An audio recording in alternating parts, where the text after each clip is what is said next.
"She's lying, Dad. She's always hated me." Those words slipped out with a smirk sharp enough to cut through the air. Her eyes glimmered with false innocence, her voice trembling just enough to seem convincing. And him, my husband, the man I trusted, he stood there, looking at me as if I were already guilty. "Hi everyone. My name is Alina. I learned the hard way that betrayal doesn't come from strangers. It comes from the people who claim to love you most. You'd think that years of building a marriage, a home, a life together would mean something. But in one evening, everything collapsed, because a spoiled 20-year-old whispered lies into her father's ear. I remember that night in fragments, bright lights in the living room, oppressive silence, his face cold and distant. "Alina, just pack your things. I can do this anymore." His voice didn't tremble. Mine did. "What are you saying? You stare throwing me out, because of something she told you." He said nothing. He just looked at her. His daughter with that same blind, unconditional love he used to give me. That was the moment I realized I wasn't his priority. I wasn't even his choice. The walls of our home seemed to echo with laughter that wasn't mine, loyalty that wasn't his. And the cruelest part? He didn't ask what actually happened. No defense, no second chance, just exile. I packed in silence. Every sweater folded, felt like a small funeral. Every shoe slipped into my suitcase, felt like another stitch of betrayal. When the door slammed behind me, the cold night air hit like ice. I stood there, suitcase in hand, my marriage in ruins, her triumphant smirk haunting the window. But life has a way of balancing debts, and theirs was heavy. 3 weeks later, he came back, asking if I had reflected, if I was ready to apologize and come home. I didn't just walk away. I made sure they both felt the weight of what they had done. This wasn't the end. It was just the beginning. The first week, I stayed in a friend's spare room, staring at the ceiling, wondering how years of love could collapse in a single breath. The silence pressed down on me. Each time my phone lit up, I hoped it was him, realizing the truth, but it never was. Instead, it was his daughter's social media posts, mocking captions, and subtle digs aimed at me. Some women never learn their place. He wanted me broken, and for a moment I was. But pain has a strange way of sharpening you. The more I replayed that night, the more I realized it wasn't her lie that destroyed me. It was his choice to believe it, his silence, his betrayal. By the second week, I wasn't crying anymore. I wasn't angry. I was cold, detached. The version of me that begged for his love had died the night he shut the door. That's when I began planning. I pulled out the box I had kept for years, financial records, property papers, proof of my contributions to everything we had built together. He thought I would leave with nothing. He underestimated the quiet woman he discarded. The third week was almost peaceful. I woke early, cooked my own meals, wrote in silence. Each day, I grew steadier, colder, stronger. Then he showed up at my friend Sep's door, guilt on his face. "Alina," he said softly, "I think we both need to reflect. Maybe you should apologize and come home." He wanted me to crawl back, as if I had been the problem. I smiled calmly, and handed him a neatly prepared envelope. "I did reflect," I whispered. His hands shook as he opened it. Divorce papers. For the first time, it was him left standing in the cold. He laughed nervously. "This is ridiculous. You stir upset. We don't need to go this far." I leaned against the doorframe, calm. "You believed her lies without asking me once. You threw me out like trash, and now you expect me to apologize. She Sep's my daughter. What was I supposed to do? Ignore her?"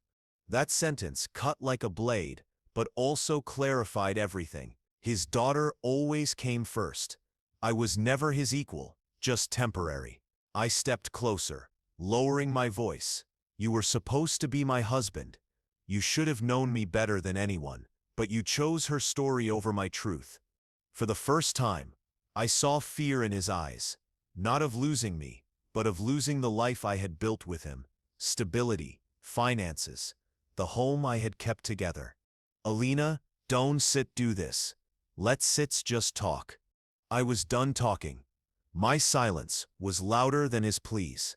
Then, as if on cue, she appeared, his daughter, arms crossed, eyes full of venom. Finally, she sets leaving for good. Dad, let her go. She was always jealous of me anyway. Her words didn't sting. They fueled me. I whispered, "You'll regret this," and closed the door on both of them. Little did they know, I had already set everything in motion. The door clicked shut, but their voices lingered, his muffled scolding, her sharp retorts. It was like music. For the first time, their perfect alliance was cracking. I leaned against the wall, steadying my breath. Calm, too calm. Because revenge isn't fire, it's ice. It waits, it chills, it spreads slowly. Over the next few days, I executed every step I had quietly planned. I met with my lawyer, reviewed everything line by line. The house, investments, joint accounts. Half bore my name. I had built as much of that life as he had. Maybe more.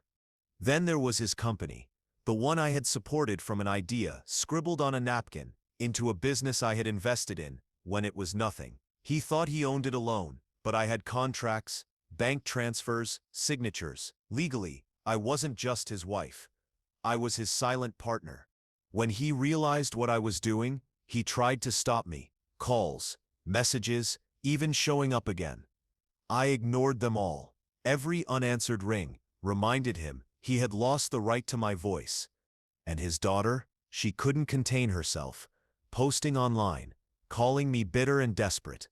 Each word only confirmed her insecurity, and the fact that the real battle hadn't even begun. But what they didn't know, and what made me smile in the quiet of the night, was that I wasn't just leaving with dignity, I was leaving with power. I was leaving with power, and soon they would both understand what it felt like to lose everything they took for granted. The official court summons hit him like a storm. My lawyer delivered everything precise and clear. Division of assets, proof of my financial stake, and a firm claim on what was rightfully mine. I imagined his face as he read it, how the smug certainty he once carried must have cracked. For him, divorce was supposed to be simple. Throw me out, watch me crawl, then dangle forgiveness when I was desperate enough. But I wasn't crawling. I was rising, and he was sinking. 2 days later, I saw him waiting outside the courthouse, torn between anger and desperation. Alina, please. You don't have to do this. Think about everything we built. I looked him in the eye. Exactly. We built it, not you, not her. And now I set him taking what I earned. His daughter was there, arms folded, glaring at me. You stir just greedy, she spat. You never loved him, you only cared about money. I almost laughed. Funny, because I sit not the one who lied to destroy a marriage. She lunged forward, but he held her back, his voice low and frantic. Stop, you stir making it worse. Worse? Yes. Things were about to get much worse for both of them. My lawyer filed everything flawlessly. Bank accounts frozen, assets tied up, property under review. For the first time, my husband wasn't in control. He was powerless, and every time his daughter reacted, I could see she felt powerless too. The sweetest part wasn't just the legal victory. It was watching their bond unravel under the weight of consequences. He blamed her for lying. She blamed him for weakness. Their alliance, which once pushed me out of my home, was now eating them alive.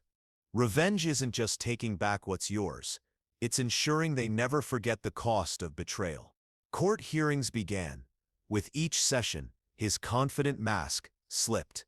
The man who once told me to pack my things now slouched in a suit, sweating under questions he couldn't answer. My lawyer dismantled his defenses systematically. Every attempt to downplay my role in the business failed. Emails, receipts, contracts, Ole bore both our names. He grew smaller with every revelation. And his daughter, she never missed a hearing. Arms crossed, glaring. She wanted me to feel weak, invisible. But the longer she sat there, the more her bitterness showed. Whispers spread in the gallery about her restlessness, her anger. Meanwhile, I remained composed, unshaken. The turning point came during cross-examination. Did you or did you not remove your wife from the marital home without discussion or proof of wrongdoing? My lawyer asked. He stammered, glancing toward his daughter for help, but she couldn't answer. He was alone on the stand, trapped by his own decisions. I didn't smile or gloat. I just sat quietly, letting silence speak louder than any words. Later, as I walked out of the courthouse, his daughter followed me. You think you won. You are pathetic. My dad will never forgive you. I met her gaze steadily. He doesn't have to forgive me, but one day he said'll realize who really destroyed his marriage. It wasn't me. Her face faltered slightly. I slid into my car, the leather wrapping around me like armor. The city lights blurred past the windshield. For the first time in weeks, I felt close to peace. Revenge wasn't only unfolding in the courtroom, it was unraveling their bond behind closed doors. And I hadn't even delivered the final blow yet. Word came through mutual friends. Their once perfect bond had soured. He began questioning her, every word, every story, every excuse. One night he snapped, "You ruined everything." He yelled loud enough for neighbors to hear. She screamed back, blaming him for marrying me. Their war was now public, and I stayed silent, letting them destroy each other. The second court hearing sealed it. The judge ruled in my favor for half the assets, recognizing my financial contributions to the business. His face turned gray. His daughter stormed out halfway, slamming the door. That night, he messaged me, short, pleading. "Alina, please. We can fix this. Let's talk without the lawyers." Once I would have clung to those words. Now they felt hollow. I didn't reply. Instead, I arranged my final act of quiet revenge, transferring my share of the business into a trust funding scholarships for women who had been abandoned or silenced. Every dollar leaving his control became a lasting statement. When he discovered this, his rage was volcanic. Friends told me he yelled at his daughter, blaming her for pushing me to this point. She yelled back, blaming him. Their alliance was ash scattered by the wind. I stood on the balcony of my new apartment, breathing in the night air, free and untouchable. I hadn't just left him. I had rewritten the ending. The last hearing felt less like a battle and more like a funeral. Not of a body, but of pride, power, and control. I walked away with what was rightfully mine and freedom. He sat slumped, his daughter whispering furiously beside him, unable to hide the panic in her eyes. Their kingdom had crumbled, and they didn't know how to rebuild it. I didn't rush away. I gathered my documents and walked slowly past him. He searched my face for pity, forgiveness, hope. I gave him nothing. Outside, his daughter confronted me, her anger raw. "You destroyed him," she hissed. I tilted my head calmly. "No, he destroyed himself. You just helped him." Her face twisted, but she stayed silent. Deep down she knew. Weeks later, I learned he sold the house, the one I had turned into a home. His business faltered, without my quiet hand guiding it. His daughter moved out, leaving him alone, bitter and broken. I didn't watch from bitterness. I watched from strength. Revenge isn't about screaming louder than those who hurt you. It's about living fully, so their betrayal becomes nothing more than a shadow in your light. When I signed the final papers, the clerk slid them across with a polite smile. "It sets finalized," she said. I traced my finger over the ink, closed the folder, and whispered to myself,